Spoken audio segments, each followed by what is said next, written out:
par l'émission La philosophie en nous, c'est une émission qui nous amène à comprendre la portée réelle de la philosophie dans la vie de l'homme. Cette émission, La philosophie en nous, n'est rien d'autre qu'une émission qui nous permettra d'aborder tous les sujets de société, d'actualité concernant l'homme et son environnement.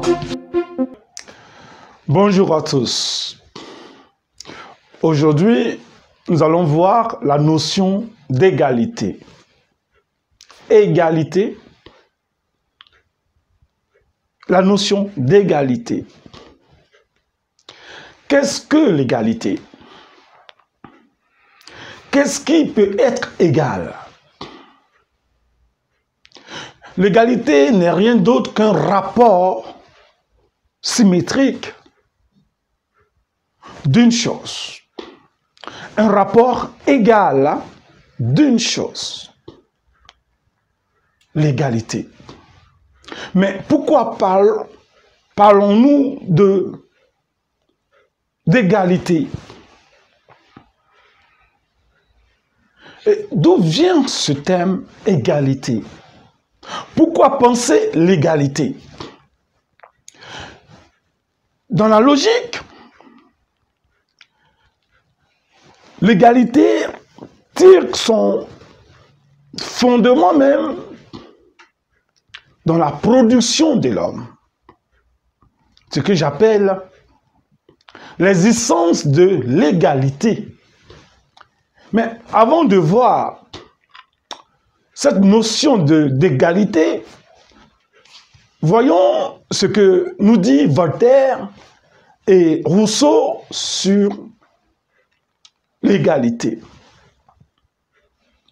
Voici des penseurs qui ont réfléchi sur la notion d'égalité. Parler d'égalité,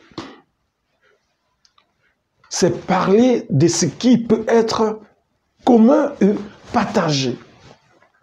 La réflexion de Rousseau sur l'égalité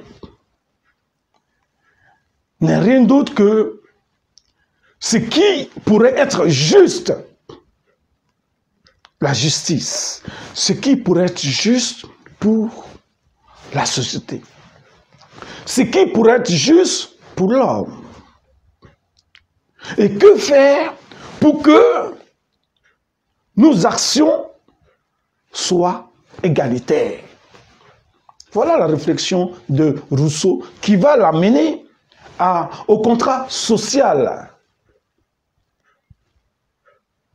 qui aboutit dans son sens philosophique sur la justice entre les hommes.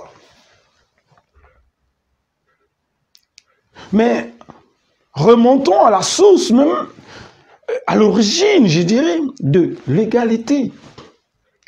Avant de parler d'égalité, c'est qu'il y a une source d'égalité. Et cette source tire son fondement de quoi? De l'existence de l'égalité.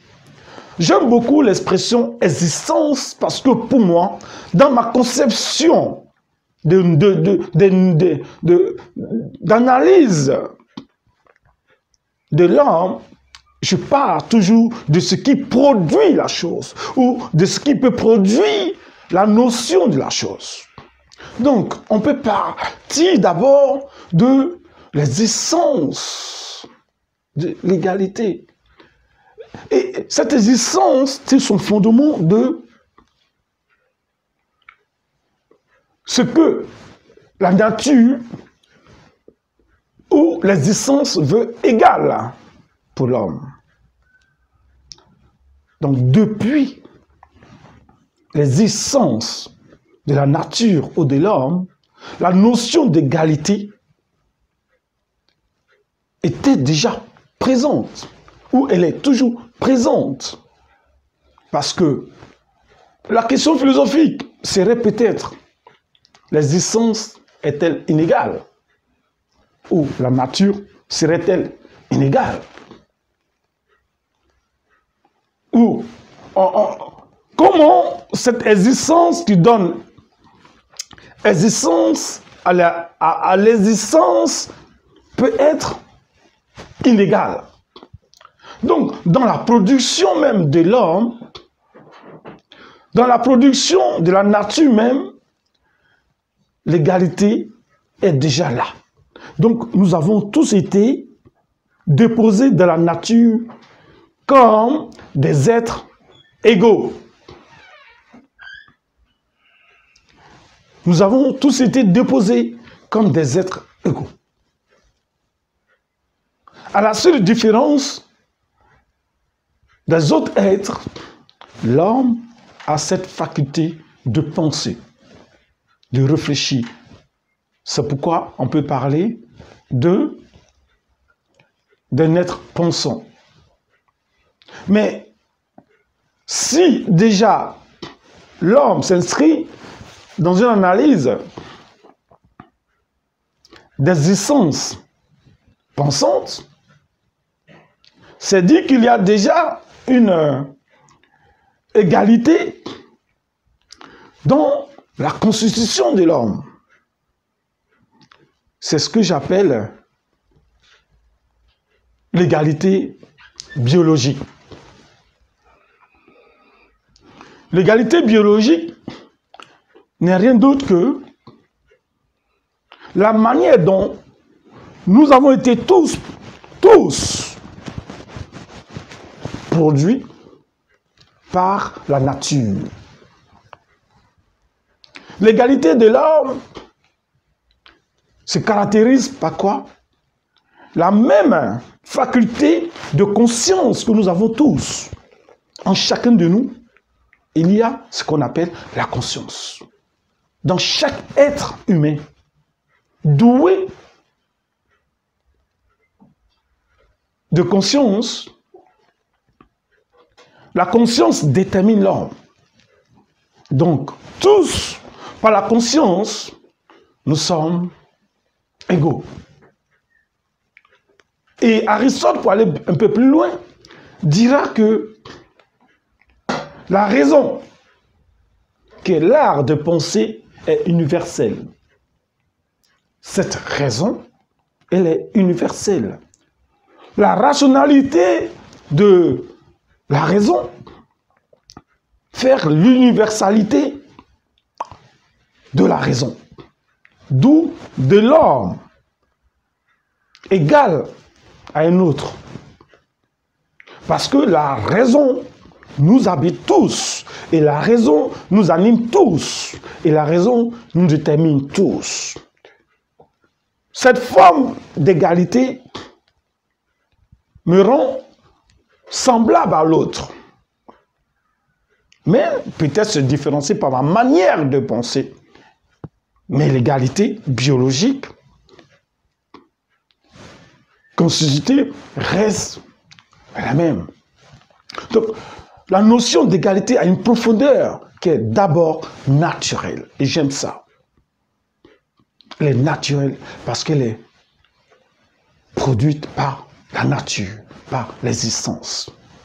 Donc, la conscience habite en chacun de nous. Il n'y a pas de conscience française, il n'y a pas de conscience américaine, il n'y a pas de conscience africaine. La conscience, elle est conscience. Et c'est ce que j'aime souvent dire. Que ne nous laissons pas inférioriser par l'autre, soit disant que nous sommes inférieurs à l'autre. Mais la conscience fait de nous des êtres égaux. La pensée fait de nous des êtres égaux. La raison fait de nous des êtres égaux. Alors, mettez en avant votre conscience, votre raison, votre pensée, et vous verrez même certainement que vous serez peut-être l'être le plus, peut-être, je ne dirais pas, l'être supérieur à celui que vous voyez inférieur. C'est pourquoi j'aime souvent dire que la valeur de l'homme ne se limite pas. La valeur de l'homme ne se limite pas à la couleur de la peau. La valeur de l'homme ne se limite pas à l'habillement, à l'accoutrement, à la richesse, au matériel qui nous entoure. Mais la valeur de l'homme, c'est l'esprit. Et en chacun de nous cette faculté d'esprit, de transformer, de comprendre, d'analyser en profondeur, fait de nous des êtres égaux. C'est à nous maintenant de mettre en valeur cette potentialité spirituelle, cette potentialité de l'esprit, pour dire que peut-être que je vaux, ou je peux faire mieux que toi, mais nous restons toujours des hommes égalitaires, dans le sens de l'égalité. Donc l'égalité est déjà, je dirais, biologiquement, c'est qui faire de moi le semblable de l'autre. L'égalité n'est rien d'autre que celui qui n'est pas moi. Je suis ce que je suis, mais différent de celui qui est en face de moi. Sauf que, animés tous par la conscience, la pensée, la raison, tous ces points qui font de nous des hommes égaux. Et je me rappelle aux États-Unis, après avoir visité une des grandes villes, Delaware, des États-Unis, et je disais, enfin, UAVC, nous sommes tous égaux. Peut-être différents géographiquement, différents par notre histoire, mais UAVC, nous sommes tous égaux. C'est en ce sens que l'égalité prend tout son sens dans la vie humaine, dans notre faculté de penser, de réfléchir. Allons-y un peu plus loin. Voyons maintenant l'autre aspect, qui est un aspect le plus important. C'est quoi? L'égalité sociale. La société. L'égalité sociale. Vivre ensemble et déposé par la nature, nous sommes, comme je disais, biologiquement, tous égaux, par notre constitution biologique. Mais la société, c'est dans la société que tire réellement le fondement même de l'égalité. Nous ne pouvons pas parler de société juste et de société injuste. Nous ne pouvons pas parler de domination et des gens dominés. C'est ce que j'appelle des dominants et des dominés. La société doit être équilibrée. Voilà le sens de l'égalité. C'est en ce sens que l'analyse de Rousseau prend tout son sens sur la justice. L'égalité n'est rien d'autre que la justice. Ce qui est équilibré pour tous, ce qui est intéressant pour tous. C'est en ce sens que, par le contrat social, par exemple, lorsque Rousseau nous parle de contrat social, c'est aussi une possibilité d'être juste. Permettre aux citoyens d'être tous égaux. Et cela se retrouve dans ce que nous appelons la liberté de tous. L'égalité entre les hommes. Une société juste. Alors, comment comprendre encore ces notions de racisme, de division, de race, alors que la nature nous a produit tous égaux par notre pensée, notre conscience qui nous démarque de l'animal. Oui. La justice, elle, c'est qui tient la société. L'injustice, c'est ce qui sépare la société. Donc, l'égalité a un sens profond. D'abord, dans la famille. Tous les membres de la famille doivent être traités de la même manière. Imaginez-vous une famille qui discrimine, qui opte pour la différenciation des biens, des intérêts. C'est une famille en conflit. L'égalité professionnelle. Lorsque nous sommes dans une entreprise, dans un environnement professionnel, et qu'il y a une discrimination, sous prétexte qu'il n'est pas des nôtres.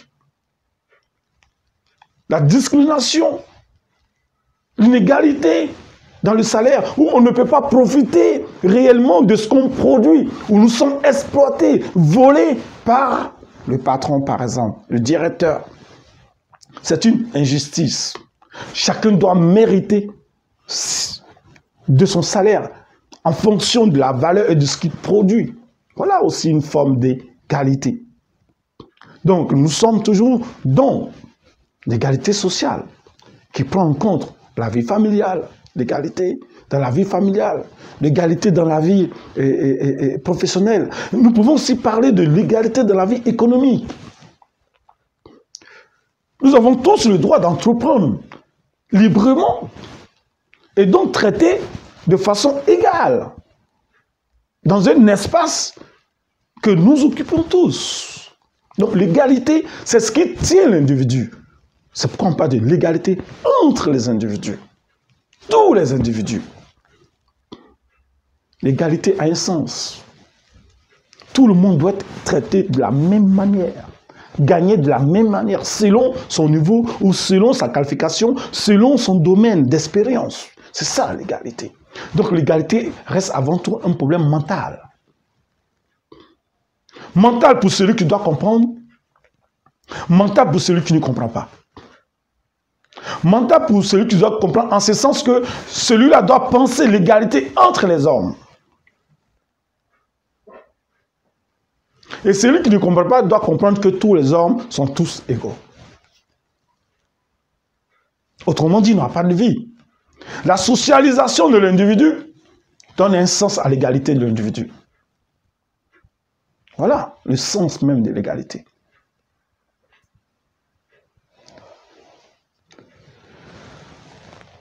Ce mot ne doit pas être prononcé en vain, mais doit remplir le sens même de ce que nous sommes, ce que je suis. Je suis ce que je suis. L'autre, qui est l'autre? L'autre, c'est celui qui n'est pas moi. Qui est moi, mais qui n'est pas moi. C'est un autre monde. Mais c'est le même monde qui m'habite aussi. Parce que nous sommes tous. La vie, qui est l'existence, nous habite et la vie nous a produit comme des hommes égaux. Donc, par la vie, tous les hommes sont entrés dans le monde. Et la même vie qui nous habite tous, nous anime tous comme des acteurs dans la vie, simplement. Mais un jour, tous ensemble, de tous ces hommes sortira la vie. Et nous repartirons tous comme nous sommes entrés. Quelle est la différence alors?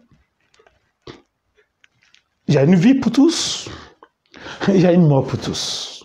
Mais en quoi est-ce que vous pouvez vous différencier de moi alors que nous sommes des êtres imparfaits, des êtres inachevés et des êtres de finitude, c'est-à-dire des êtres de mort? Donc nous sommes des êtres vivants mais morts. Voilà l'égalité de la nature. C'est pourquoi la nature veut que cette vie qui nous habite soit partagée entre les individus. La collaboration, les échanges pour notre suivi. Oui. Si nous voulons marquer une différence par rapport à l'autre, n'oublions pas que le point commun de tous les hommes, je termine par là, c'est la vie et c'est la mort. Donc l'égalité, c'est la vie et c'est la mort. C'est pourquoi ces deux points doivent nous inspirer dans la liberté, dans l'égalité sociale. Merci pour cette attention. Par l'émission La philosophie en nous, C'est une émission qui nous amène à comprendre la portée réelle de la philosophie dans la vie de l'homme. Cette émission, la philosophie à nous, n'est rien d'autre qu'une émission qui nous permettra d'aborder tous les sujets de société, d'actualité concernant l'homme et son environnement.